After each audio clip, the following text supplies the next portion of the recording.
Olá, vamos pensar um pouco. A vida em sociedade é, no fundo, como um jogo bem complexo, né? E claro, todo jogo precisa de regras, especialmente para aquelas jogadas mais sérias, mais pesadas. É exatamente aí que entra o nosso tema de hoje, o direito penal. A gente vai desvendar juntos esse que é basicamente o livro de regras oficial. Ele diz o que é falta grave e, mais importante, qual é a penalidade para garantir que o jogo seja, ou pelo menos tente ser, justo para todo mundo. Beleza. Para organizar nossa conversa, olha só o que a gente vai ver. Primeiro, o que é de fato o direito penal. Depois, por que a gente precisa tanto dele. Na sequência, como é que ele funciona na prática, de onde saem essas regras todas. E, para fechar, como ele está presente no nosso dia a dia mais do que a gente imagina. Então vamos lá, começando pelo básico, né? Afinal de contas, o que é o direito penal? Olha, de forma bem direta, o direito penal é aquele conjunto de leis que tem basicamente duas missões. A primeira, definir o que é uma infração penal, sabe? Seja um crime, que é mais grave, ou uma contravenção, que é mais leve. E a segunda missão é estabelecer a punição para quem comete essa infração. É como se fosse o manual das condutas que a sociedade simplesmente não tolera. E aqui tem um ponto que é fundamental a gente entender. Quem tem o poder de aplicar essas regras é o Estado. É o que a gente chama de poder punitivo dele. Mas muito cuidado aqui. Não é um poder sem limites de jeito nenhum. Ele é todo amarrado, todo limitado pela própria lei. E isso serve justamente para que ninguém seja punido de qualquer jeito, de forma arbitrária, sabe? A ideia é garantir que a justiça aconteça, mas sem excessos. Ok, já entendemos o que é. Mas a pergunta que fica é: para quê? Por que a gente realmente precisa do direito penal? Já parou para pensar como seria um mundo sem ele? Sabe, a função dele vai muito, mas muito além de só castigar. O grande objetivo é proteger o que a sociedade considera mais essencial: a vida, a liberdade, o patrimônio, coisas assim. Então, quando ele reprime uma conduta errada, a ideia por trás é também evitar que aquilo aconteça de novo. E aqui tem uma coisa interessante para a gente pensar. É uma tensão, né? Para poder proteger a liberdade de todo mundo, a lei acaba precisando limitar a liberdade de quem cometeu um crime. É esse equilíbrio que é super delicado que busca, lá no final, a tal da justiça e da paz social.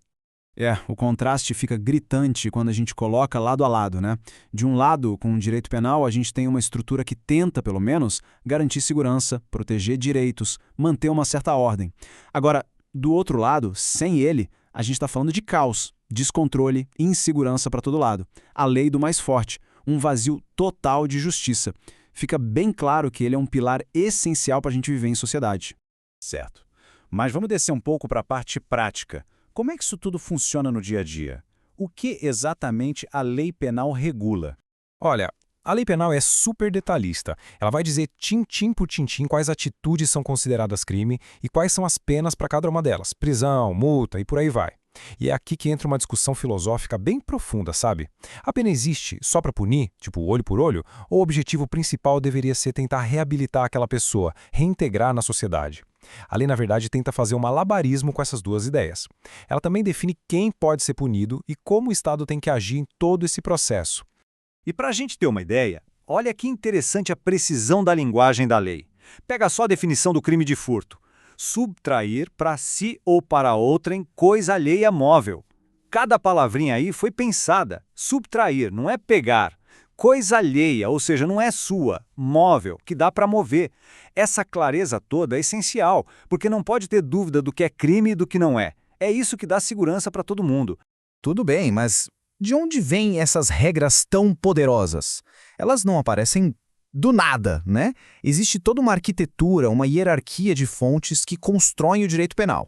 A gente pode imaginar uma pirâmide. Essa hierarquia toda serve para dar estabilidade e coerência para o sistema. Lá no topo, intocável, está a Constituição Federal, com nossos princípios maiores. Logo abaixo vem o Código Penal e outras leis mais específicas, tipo a Lei de Drogas, que vão no detalhe. Só que a lei não é uma coisa parada no tempo, né? As decisões que os tribunais tomam repetidamente, isso é o que a gente chama de jurisprudência, e os estudos dos grandes juristas, a doutrina, ajudam a moldar como a lei é entendida e aplicada. E tudo isso, claro, sempre debaixo de alguns princípios sagrados, como aquele que diz que ninguém pode ser punido por algo que não era crime quando foi feito. Bom, para a gente ir fechando, vamos trazer toda essa teoria para o chão da fábrica, para a nossa realidade. Como é que o direito penal aparece no nosso dia a dia? A gente vê a aplicação dele o tempo todo, às vezes sem nem perceber. E o mais legal é ver como ele muda junto com a sociedade. A Lei Maria da Penha, por exemplo, não surgiu do nada. Foi uma resposta a uma necessidade social gigantesca de proteger as mulheres da violência doméstica. Hoje, a gente já está falando de outros desafios, como os crimes pela internet, que estão forçando a criação de novas regras. Então, desde um furto numa loja, passando por alguém que dirige bêbado, até um xingamento nas redes sociais, o direito penal está sempre ali, se adaptando para tentar regular a nossa vida em comum. Então, depois de toda essa nossa conversa, fica uma reflexão, né? Será que o direito penal é só uma máquina de punir? Ou será que ele é, na verdade, algo muito mais fundamental? Talvez a própria estrutura que possibilita a gente ter um mínimo de paz social. Fica aí a provocação para a gente pensar. Agradeço a companhia.